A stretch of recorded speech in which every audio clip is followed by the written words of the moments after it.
Video लो अरे लो यार अरे।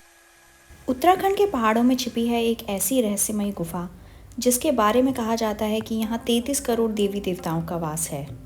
एक ऐसी जगह जहाँ जाने के बाद ऐसा लगता है जैसे आप धरती के अंदर किसी दूसरी ही दुनिया में पहुँच गए हों।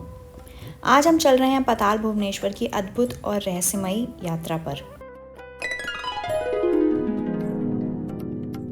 पाताल भुवनेश्वर उत्तराखंड के कुमाऊं क्षेत्र में स्थित है और गंगोली हाट से लगभग 14 किलोमीटर दूर है। यहाँ तक पहुँचने का रास्ता अपने आप में एक शानदार अनुभव है। घने देवदार के जंगल, ठंडी हवा और खूबसूरत पहाड़, ऐसा लगता है जैसे आप किसी दूसरी दुनिया में आ गए हों। हाय, ओम नमः शिवाय। दोस्तों, हम पहुंच चुके हैं पाताल भुवनेश्वर। यहाँ पर हमने गाड़ी पार्क करी है और थोड़ा सा आगे चल के ही बहुत सामने ही मंदिर है। दोस्तों, इस जगह से जुड़ी सबसे रोचक बात यह है कि कई लोग इसे पाताल लोक का प्रवेश द्वार मानते हैं। मान्यता है कि इस गुफा की खोज आदि शंकराचार्य ने की थी। यहाँ मौजूद चट्टानों की आकृतियों को भगवान शिव, गणेश जी, शेषनाग जी और कई अन्य देवी देवताओं से जोड़ा जाता है। स्थानीय लोगों का विश्वास है कि ये गुफा सीधे पाताल लोक से जुड़ी हुई है। हालांकि इसका कोई वैज्ञानिक प्रमाण नहीं है, लेकिन यहाँ का वातावरण इस कथा को और भी रहस्यमय बना देता है। मान्यता है कि महाभारत काल में पांडव यहाँ आए थे और राजा ऋतुपूर्ण को स्वयं भगवान शिव ने इस गुफा के दर्शन कराए थे। गुफा के अंदर प्राकृतिक रूप से बनी संरचनाएं हजारों वर्षों से श्रद्धालुओं और यात्रियों को आकर्षित करती रही हैं। तो पांडव यहीं से गए? रास्ते से वो बद्रीनाथ और केदारनाथ भी गए थे। तो पांडव यहाँ से इसी रास्ते से बद्रीनाथ गए थे। बद्रीनाथ गए, तो वो क्या करने आए थे यहाँ पाताल में? स्वर्ग की सीढ़ियाँ वाला चैप्टर पता होगा ना। यहाँ से गए थे। यस, यहाँ स्वर्ग की सीढ़ियाँ हैं। यहाँ पाताल की सीढ़ियाँ, पर वो छुप के गए थे। तो यहाँ शिव जी का वास था और यहाँ पे सब लोग दर्शन करने यहाँ आते थे से शिव कुछ जी की। गुफाएं हैं जो मथुरा भी जाती हैं। 33 करोड़ देवी देवता का वास है यहाँ पर। पता अंकित भाई, यहाँ से ना गुफा है जो आपकी मथुरा भी निकलती है, वृंदावन। Everything was interrelated. ये मंदिर का मुख्य द्वार, और बस थोड़ा सा ये जाके ये है पाताल भुवनेश्वर, बहुत सारे रहस्य और राज के साथ। पूर्ण मंदिर दर्शन नहीं करा पाएंगे बिकॉज यहाँ पर कैमरा, फ़ोन कुछ भी ले जाना मना है। सब कुछ बाहर जब्त करना पड़ता है, सिक्योर लॉकर्स में रखवाते हैं। बहुत ही लंबी कहानी है। महाभारत के समय से ये मंदिर यहाँ पर है। शंकराचार्य के द्वारा शिवलिंग स्थापना की गई है, तो आप लोग समझ ही सकते हैं।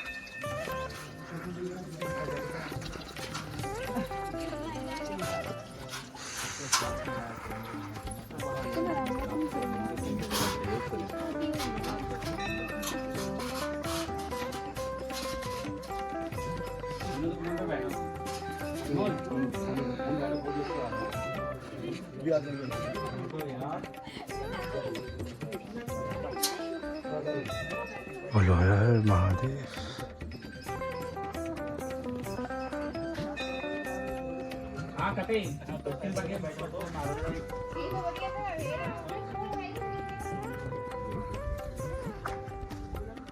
हम लोग कर रहे हैं यहाँ पे अभी वेट, क्योंकि अभी लंच टाइम चल रहा है मंदिर के स्टाफ का।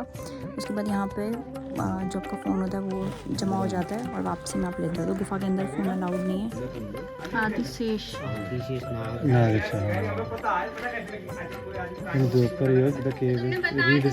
देखो जरा वो पहला हो गया, वो त्रेता युग हो गया, ठीक है। द्वापर युग एक बार में कितने लोग जाते हैं? 25-30 लोग जाते हैं। और टिकट लेके बाकी लोग वेट करते हैं। यहाँ पे बाबा जी टिकट मिलता है? काउंटर बॉस में है, एंट्री कर लिया? नहीं, अभी नहीं किया। लालू आ गया। अपने आप उद्धार के लिए तुम क्यों जाते हो मंदिर? क्यों जाते हैं? शांति के लिए, मन की शांति। अपने आप को उद्धार के लिए लोग मंदिर जाते हैं। यही धातु से आता है। एक मानस तीर्थ जो मंदिर में आता है, मन बुद्धि के विकास के लिए, अपने आप उद्धार के लिए तीर्थों का सब लोग जाते हैं। उसमें कुछ नियम है। 100 गज के भीतर आने के बाद क्या करना चाहिए? अच्छा हाँ? तो खाली हाथ में जाओगे, खाली हाथ ही जाओगे जिंदगी, तो तब जाके कहते हैं कुछ नहीं आता है तो का ही जाप करो, नमः शिवाय करो, हम जब तो करो, कुछ भी करो, कुछ ना कुछ करके जाओ। कुछ देर इंतज़ार करने के बाद हमारी भी बारी आ गई गुफा में जाने की। एक बार में 25 से 30 लोग गुफा में अंदर जाते हैं और उनके साथ एक गाइड भी अंदर जाते हैं। गुफा के अंदर की सारी तस्वीरें तो हम आपको नहीं दिखा सकते क्योंकि हमारे फ़ोन लॉकर में थे, पर जो फ़ोटोज़ हमने इंटरनेट से मिली हैं कुछ आपको दिखा रहे हैं गुफा का अनुभव देने के लिए। गुफा के अंदर जाने के लिए आपको बहुत ही संकरी और फिसलन भरी सीढ़ियों से नीचे उतरना पड़ता है। यहाँ चेन लगी हुई है ताकि लोग पकड़कर नीचे जा सकें। अगर आपको क्लॉस्ट्रोफोबिया है तो ये अनुभव थोड़ा डरावना हो सकता है, तो हम यही सजेस्ट करेंगे कि आप बिना डॉक्टर से पूछे अंदर ना जाएं क्योंकि नीचे ऑक्सीजन थोड़ा सा कम है। करीब 160 मीटर लंबी इस गुफा के अंदर चूना पत्थर से बनी प्राकृतिक आकृतियां दिखाई देती हैं जिन्हें लोग अलग अलग देवी देवताओं से जोड़ते हैं। कहीं भगवान शिव का स्वरूप दिखाई देता है, कहीं शेषनाग और कहीं गणेश जी का सिर। मान्यता है कि महाभारत काल में पांडव भी यहाँ आए थे। यहाँ मौजूद एक प्राकृति को माँ काली की जीभ भी माना जाता है और एक संरचना को 4 धामों का प्रतीक बताया जाता है। इस जगह की सबसे खास बात है यहाँ से जुड़ी कहानियाँ और रहस्य। कई लोग मानते हैं यहाँ मौजूद कुछ पत्थरों की आकृतियाँ समय के साथ बदलती भी रहती हैं। सच क्या है ये तो कोई नहीं जानता, लेकिन इस गुफा के अंदर एक अलग ही ऊर्जा महसूस होती है और इस ऊर्जा को महसूस करने के लिए आपको एक बार तो यहाँ ज़रूर आना चाहिए। तो अंकित, कैसा रहा आपका एक्सपीरियंस अंदर पाताल भुवनेश्वर की गुफा में? तो सबसे पहले तो सबको हर हर महादेव, राम राम। देखिए मैं बद्रीनाथ गया हूँ, केदारनाथ गया हूँ और रामेश्वरम भी गया हूँ, पर अगर आप यहाँ नहीं आए तो ऐसा लगता है जैसे कि आप ओरिजिन ऑफ लाइफ से दूर हैं। सर क्या क्या है गुफा के अंदर? गुफा के अंदर आपको 33 करोड़ देवी देवताओं के दर्शन, चारों धाम के एक साथ दर्शन। अगर कोई इंसान 4 धाम नहीं जा पाता, जो कि हर किसी को नहीं आता बुलावा, तो यहाँ आ जाए। और मैं तो रोहित को पहली बार थैंक यू बोल रहा हूँ ऑन कैमरा। वो स्टार्टिंग से बताओ क्या बोला पंडित जी ने, गाइड ने? पंडित तो पहले तो उन्होंने बताया कि जो तो वही जाते हैं दर्शन करने। कि देखिए यहाँ पे 86 गुफाएं हैं आसपास, और 86 गुफाओं में से आपको ऋषि मुनि, ऋषि वेद, इन लोगों ने यहाँ पे कितनी तपस्या की और वो लोग मिले आपको। यहाँ पे जब हम नीचे गए तो सबसे पहले उन्होंने देखा कि नाग देवता, उन्होंने अपनी धरती, शेषनाग ने अपनी धरती संभाल रखी थी। तो ये जो गुफा है वो शेषनाग के फन पर है पूरी की पूरी, तो ये पृथ्वी इस गुफा के ऊपर है पूरी। और बहुत अच्छा एक्सपीरियंस रहा। तो हमें जाते ही सबसे पहले शेषनाग का फन दिखता है।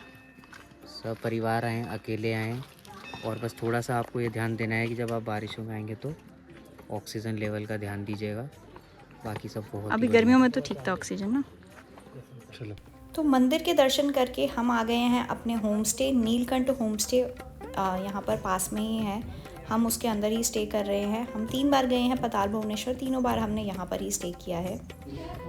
छोटा सा होम स्टे है पर अच्छा है। अभी गर्मियाँ हैं इसीलिए आपको इतना दिख नहीं रहा है व्यू, वरना यहाँ से पूरा ये आपको हिमालयन रेंज दिखती है।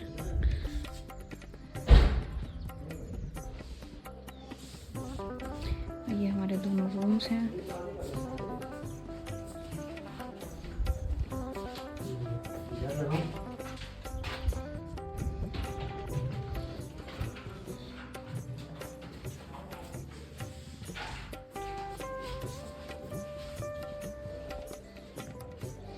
छोटा सा कमरा है लेकिन अच्छा साफ कमरा है। तो आज रात हम लोग यहीं पे रुकने वाले हैं।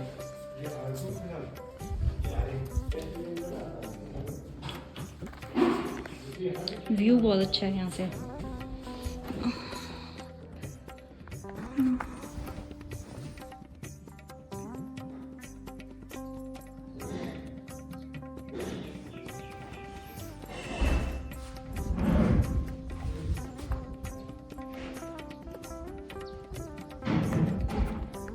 रात को हम लोग गए मार्केट गंगोली हाट घूमने के लिए और वहाँ पर देखो हमें क्या मिला। बस बस बस रोक दो ना, रोक तेरी भाई साहब लेपर्ड है। हाँ भाई साहब, नहीं ज्यादा नहीं, बस उसके ऊपर आँख पे भी लाइट जाएगी जा रही है। कितना टाइगर जैसा लग रहा है यार, ये कितना बड़ा है। बाहर तो निकले एक बार, ये तो बाहर निकलते हैं सारी हेडलाइट। और भी होंगे ना। गाइस हम अब निकल रहे हैं पाताल भुवनेश्वर से और हम जा रहे हैं अब हाट कालिका मंदिर। तो गंगोली हाट है यहाँ पर, गंगोली हाट में हाट कालिका मंदिर बहुत प्राचीन मंदिर है। तो अब वहाँ के दर्शन के लिए जा रहे हैं और आज मेरा बर्थडे है तो इसीलिए हमने कहा पहले सुबह सुबह माता के दर्शन कर ली। तो ये था हमारा पाताल भुवनेश्वर का ब्लॉग। अगर आपको कोई भी जानकारी चाहिए तो आप कमेंट सेक्शन में लिख सकते हैं। अगर आप यहाँ आने का प्लान बना रहे हैं तो कुछ बातों का ध्यान ज़रूर रखें। एक तो आपको अच्छे ग्रिप वाले जूते पहन कर आना है। यहाँ पर अगर आप मानसून के आसपास आते हैं तो आपको लीच और जोग बहुत ज़्यादा मिलती है, तो उसका बहुत डर है। बुज़ुर्गों के लिए नीचे उतरना थोड़ा मुश्किल है, बच्चों के लिए भी थोड़ा मुश्किल है, तो ये ध्यान से आपको देख के जाना है। कई जगह पर फ़ोटोग्राफ़ी अलाउड नहीं है, तो पूछ कर ही फ़ोटोग्राफ़ी करें। और कैमरा अलाउड नहीं है, तो अगर आप कैमरा लेके जा रहे हैं तो परमिशन लेकर जाएँ। कोशिश करें कि सुबह जल्दी जाएं ताकि भीड़ कम मिले। सबसे अच्छा टाइम जो है जाने का वो है मार्च से जून या फिर सितंबर से नवंबर। बीच में जो मानसून का टाइम है उस टाइम पर ये मंदिर बंद होता है, क्योंकि नीचे गुफा में ऑक्सीजन बिल्कुल भी नहीं होता, तो मानसून में मत जाइए। इसका सबसे निकटतम जो प्रमुख शहर है वो आपको अल्मोड़ा या पिथौरागढ़ पड़ेगा। अगर आप ट्रेन से या फिर आप बस करके आ रहे हैं तो ये सबसे पास के आपके स्टेशन आपको मिल जाएंगे। तो ये था हमारा पाताल भुवनेश्वर का व्लॉग। ये बहुत ही सुंदर जगह है और एक बहुत ही अनोखा अनुभव है आपके लिए। तो अगर आप उत्तराखंड आएँ तो इस जगह को अपनी ट्रैवल लिस्ट में ज़रूर शामिल करें। वीडियो आपको अच्छी लगी हो तो लाइक, शेयर और चैनल को सब्सक्राइब करना ना भूलें और कमेंट करके बताएं कि क्या आप इस रहस्यमय गुफा के अंदर जाने की हिम्मत करेंगे। हर हर महादेव।